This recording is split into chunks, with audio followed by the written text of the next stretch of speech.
Minister, if you spread marmalade too thin on a slice of toast, you won't even taste it. And that's effectively what we're doing with teaching resources in supersized classes. Last year, 1 in 7 primary school pupils were in classes of 30 or more. And in these instances, Minister, the weaker students and the stronger pupils both lose out, causing disruption in the class, which has an impact on the whole class. Thank you. Minister. Thank you, Deputy. I'm pleased to confirm that under the programme for government there is a strong commitment to make further progress in reducing the pupil-teacher ratios in primary schools and supporting small schools.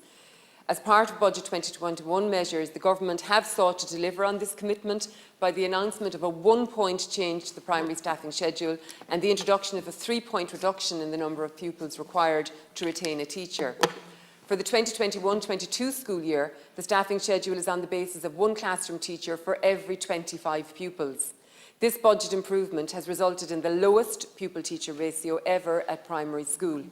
The latest figures in relation to pupil-teacher ratio shows an improved ratio of teachers to pupils from 16:1 to 14.5:1 at primary level when comparing the 2015-16 school year to the 2020-21 school year.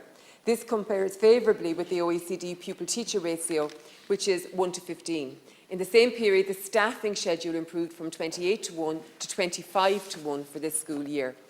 The most recent budget announcement will continue this positive trend of improving class sizes for this school year, and statistics on this will be published later in the year. The staffing schedule, which now stands at a new historical low, will also help to ensure better teacher retention in primary schools, while also ensuring that less pupils are required to retain or recruit a teacher. So significant improvements have been made in terms of pupil-teacher ratio. If you were to look from 2016 right to 2021, it has been a considerable achievement that we are now at an historically low level of 25:1. I appreciate, and indeed from my own experience, there is always opportunities to do more, and I am committed to doing all that we can to reduce that even further. We have a significant budget. We will have further budget coming before us in October, and as you would be aware, Deputy, there will be considerable negotiation involved in that, but there is a very strong commitment under the programme for government to address the issue of pupil-teacher ratio even further.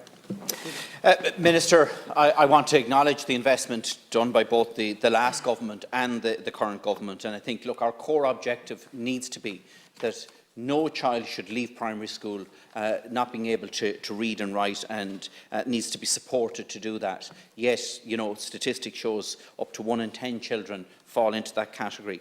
Now, these larger class sizes result in less teacher time for each pupil.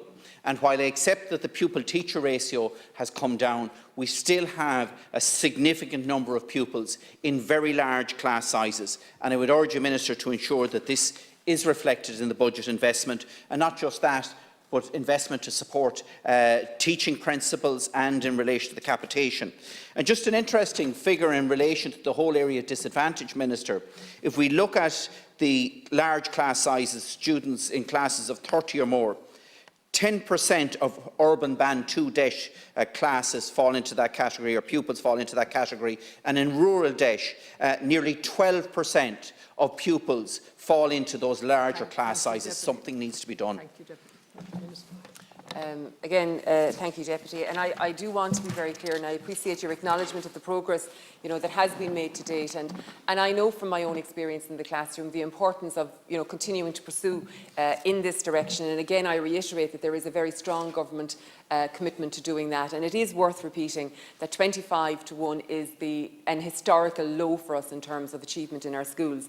Equally to say, that the significant budget of 8.9 million is a particularly significant figure in terms of looking at various other departments and the priority that is being placed in education. In particular, for example, I'd like to bring to your attention that we are even further resourcing schools this year going forward in terms of the class programme, which is to provide additional learning supports within the schools. So we have provision made where additional teaching hours are being made available to schools this year, specifically as a COVID measure and as a consequence of COVID, but nonetheless to say that, for example, an 800 pupil teacher school will have 900 hours, which is 1 full post and a half for a school year. Minister, and look, we've taken this up on a number of occasions since your appointment, and I'll continue to do that. But the practical reality is, if we look at the 2019-20 statistics for my own constituency, in County Galway, 1 in 5 pupils were in classes of more than 30.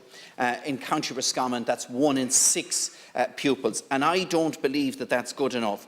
And we need to see priority put into the investment required in primary education to reduce those specific very large class sizes, to ensure that every single child can fully participate, not just within the education system, but when they leave education in society as a whole, which has long-term dividends for us all. Thank you, Deputy. And again, I am not agreeing with you about the importance of this issue. And again, I will point that in a very short time, in this past year alone, we have made significant inroads in this area. And again, I will highlight that a further commitment is that we are making available to schools additional teaching resources now in terms of teaching and learning for pupils who may well, even more so this year, have felt that they were disadvantaged because of COVID. And that's a significant, as I say, 800 pupil school, getting 900 hours, which is 51 weeks teaching, which in actual fact is a full post and a half a post for a full year. A significant additional investment into our schools. Equally so, I'll point to the 3-point reduction that was brought in as a consequence of budget last year, which allowed for the retention of a teacher within a school. So I'm very cognizant of the importance of it. I think substantial progress has been made, but as always, we are committed to doing even more going do even more going forward. Our commitment is not to be underestimated here. Thank you.